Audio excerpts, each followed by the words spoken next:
Program Studi S1 Manajemen, Fakultas Ekonomi dan Bisnis Universitas Muhammadiyah Semarang. Pada kesempatan kali ini, saya akan mempresentasikan kepemimpinan organisasi sebagai tugas mata kuliah teori organisasi yang diampu oleh Bapak Dr. Firdaus SM, MM. Topik pembahasan pada presentasi kepemimpinan organisasi yaitu perbedaan manajer dan pemimpin, peran pemimpin dalam organisasi, dan jenis-jenis kepemimpinan organisasi. Perbedaan manajer dan pemimpin. Perbedaan terbesar antara manajer dan pemimpin adalah dari bagaimana cara memotivasi orang-orang yang bekerja atau mengikuti mereka, dan ini menetapkan nada untuk aspek-aspek lain sebagian besar dari apa yang mereka lakukan. Kebanyakan pada keadaannya memiliki keduanya dalam mengelola pekerjaan, terutama pada keadaan yang sulit bertindak sebagai pemimpin. Peran pemimpin dalam organisasi yaitu dalam kerangka manajemen, kepemimpinan merupakan subsistem daripada manajemen. Karena mengingat peran vital seorang pemimpin dalam menggerakkan bawahan, maka timbul pemikiran di antara para ahli untuk bisa jauh lebih mengungkapkan peranan apa saja yang menjadi beban dan tanggung jawab pemimpin dalam mempengaruhi bawahannya. Pengertian peran itu sendiri adalah perilaku yang diatur dan diharapkan dari seseorang dalam posisi tertentu. Jadi dari keterangan tersebut dapat disimpulkan bahwa peranan kepemimpinan adalah seperangkat perilaku yang diharapkan dilakukan oleh seseorang sesuai kedudukannya sebagai seorang pemimpin. Adapun peran pemimpin dalam organisasi, yang pertama yaitu peran mencari dan memberi informasi. Sebagai orang yang berada di puncak dan dipandang memiliki pengetahuan yang lebih baik dibanding yang dipimpin, seorang pemimpin juga harus mampu memberikan bimbingan yang tepat dan simpatik kepada bawahannya yang mengalami masalah dalam melaksanakan pekerjaannya. Kedua, peran mempengaruhi orang lain. Untuk menjadi seorang pemimpin yang efektif, harus dapat mempengaruhi seluruh karyawan yang dipimpinnya melalui cara-cara yang positif untuk mencapai tujuan organisasi. Menurut Bass dan Avolio pada tahun 1990 dalam Mucci dan Priyono 2004, ada 4 unsur yang mendasari kepemimpinan transformasional yaitu karisma, inspiration, intellectual stimulation, dan individualist consideration. Yang ketiga, peran membangun hubungan.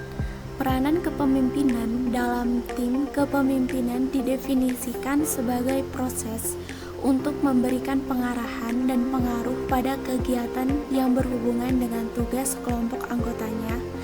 Seorang pemimpin harus dapat menunjukkan energi yang positif seperti percaya pada orang lain, keseimbangan dalam kehidupan, melihat kehidupan sebagai tantangan, sinergi, latihan mengembangkan diri sendiri. 4. Peran membuat keputusan. Pemimpin memainkan peran utama dalam proses pembuatan keputusan. Karena wewenang dan kedudukan formalnya sebagai pusat syaraf organisasi, hanya dialah yang bisa mengambil keputusan yang bersifat strategis. Peran pemimpin dalam membuat keputusan adalah peran selaku wira swastawan atau entrepreneur, peran selaku menghalau gangguan, peran selaku pembagi sumber daya, dan peran selaku pelindung. Kemudian, jenis-jenis kepemimpinan organisasi. Ada beberapa macam jenis kepemimpinan yang umumnya ditemui dalam suatu perusahaan. Hal ini terjadi karena pemilihan dan penerapan tipe kepemimpinan dalam organisasi atau perusahaan biasanya memang disesuaikan dengan kondisi perusahaan tersebut. Yang pertama, pemimpin demokratis. Pemimpin yang demokratis mencari pendapat anggota timnya. Mereka menghargai pengembangan keterampilan dan kontribusi karyawan serta melibatkan mereka dalam pengambilan keputusan. Mereka mendorong komunikasi, pengambilan inisiatif, kolaborasi, dan inklusivitas. Pemimpin otoriter. Gaya kepemimpinan otoriter atau kepemimpinan otokratis menonjol karena otoritas dan kendali totalnya. Pemimpin ini membuat sebagian besar keputusan secara mandiri dan mengharapkan karyawan untuk mengikuti perintah tanpa selalu banyak campur tangan. Pemimpin yang otokratis lebih cocok untuk tugas yang ditetapkan dengan baik dan arahan yang jelas. Pemimpin karismatik atau pemimpin yang karismatik bersinar melalui kepribadian dan pesonanya, memberi inspirasi dan mempengaruhi orang-orang di sekitarnya, sangat berbakat dalam komunikasi dan mudah bergaul. Mereka unggul dalam seni menyatukan berbagai tim demi satu tujuan, masa depan bersama. Pemimpin militeristik. Pemimpin militeristik sangat mementingkan disiplin tingkat tinggi. Baginya, seorang pemimpin harus memiliki keahlian pemimpin yang sesungguhnya. Kemudian, pemimpin paternalistik.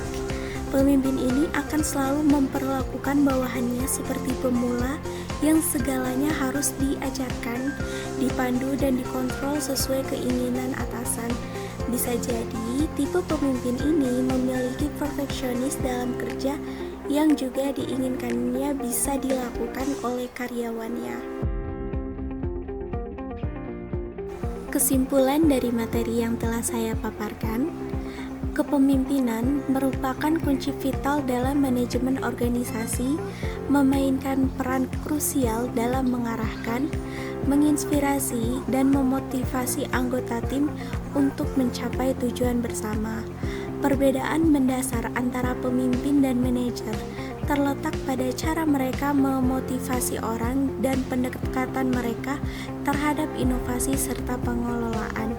Pemimpin lebih berfokus pada pengembangan dan perubahan jangka panjang, sementara manajer cenderung mengelola dan mempertahankan struktur yang ada. Berbagai jenis kepemimpinan seperti demokratis, otoriter, karismatik, militeristik, dan paternalistik memiliki pendekatan dan keunggulan yang berbeda. Memahami peran dan jenis-jenis kepemimpinan ini penting bagi seorang pemimpin untuk mengembangkan keterampilan kepemimpinan yang efektif yang akan mendukung tercapainya tujuan organisasi secara optimal.